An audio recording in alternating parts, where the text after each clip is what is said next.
G'day there and welcome to Tour the World, the show that brings you the best in small group touring to some of the world's most exciting travel destinations. And along the way, we meet real people just like you, sharing real travel experiences with our cameras. Should be a whole lot of fun. What's your idea of the perfect holiday? Well, on this trip, I'm looking for a bit of culture and the opportunity to get to know the locals. Good food that's well priced. I'd like to learn a bit of the history of the place I'm visiting. Great shopping, that's a must. And enough time for some R&R. After all, I'm on holiday. Well, for this trip, I'm a guest of Geckos on their 10-day Cambodia in-depth tour. So let's see if it ticks all my boxes.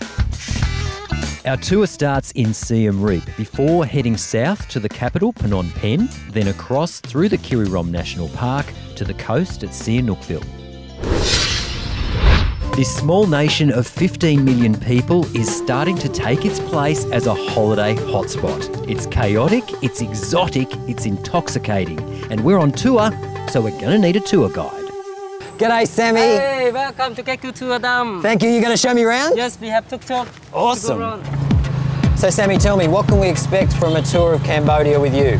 Okay, in Cambodia we can see the culture of the people, the living style of the people different at your country, and we see the temple.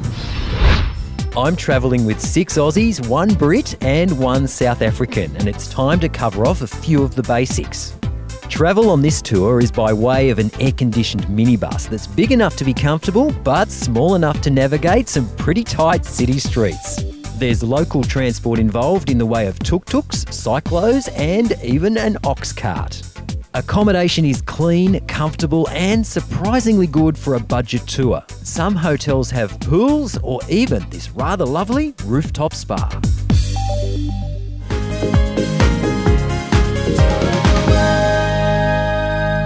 Now, if you think this looks a little like a movie set, you are right. The movie Tomb Raider with Angelina Jolie was filmed right here. There are some serious stairs here at Angkor, so you're going to need a really good pair of walking shoes. You're going to need water, sunscreen, a hat. If you forget one like me, you're going to have to pay top dollar for one when you get here.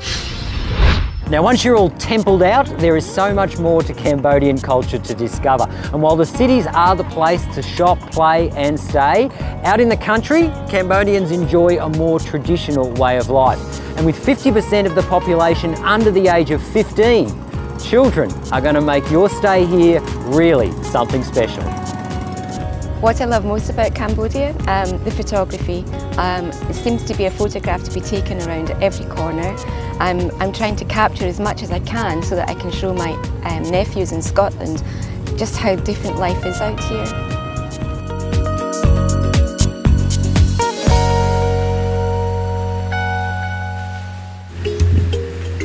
Now, seriously, I thought that roosters were supposed to crow at dawn. This one crows all night long, but other than that, the sleep wasn't too bad. And here I am enjoying the local facilities, and it's pretty chilly, let me tell you. Okay.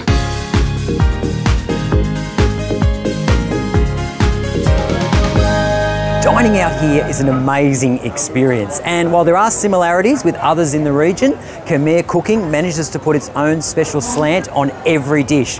Now, you're going to come across food here that's unusual, challenging, and maybe just a little bit odd. Go with it. Don't miss the chance to try a mok. You'll find it on every menu. I've been a lover of Thai food for a long, long time, but I have to think that this food is a lot better than Thai food. It's a lot less spicier, but it's very fresh, lots of colourful ingredients and a very great taste. Okay, now because I laughed about the water bugs, I now have to try one because the ladies come back. So Sammy here's going to peel one for me and show me how it's done. Oh, that looks... Is it cooked? Yes, it's okay. Actually, you know what? That's actually pretty yummy. It tastes like popcorn. There is something different to try around every corner, including these salted snails, which kind of taste slimy at best. Okay, now this is the thing about Cambodia. One minute you can be munching on a nice healthy Mars bar, and the next minute it's a plate of bugs, or a big, fat, hairy spider as the case may be. Okay, take it off, take it off, take it off! And, This is what they look like when they're cooked, and my hand's shaking.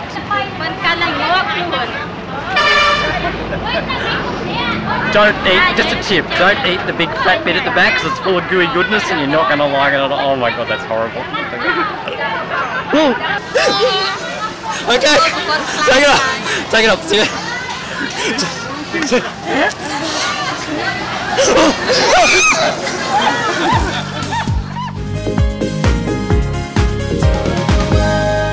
Top tips for getting a good bargain: start early. The first sale of the day is supposed to be good luck and you should pick up a good price. Go in at about 40% of the asking price, and don't forget, number one tip, keep a sense of humour. It's only a couple of dollars to you, but it might be dinner to someone else. So how much is this? 130. 130? You're killing me! Prepare to be dazzled by the sheer array of souvenirs, t-shirts, jewellery, arts and crafts on sale, and the haggling prowess of the locals. The night markets in Siem Reap are lots of fun. So what have we got here? What's this? Tamai. What's this? Cobra whiskey. Cobra whiskey? Yeah. And what happens? What, you drink it? Yes. Okay, and I do happen to know that you're supposed to drink it to give yourself extra good powers at night time. So I don't know what'll happen if you drink this. But be careful with what you can and can't bring back into Australia.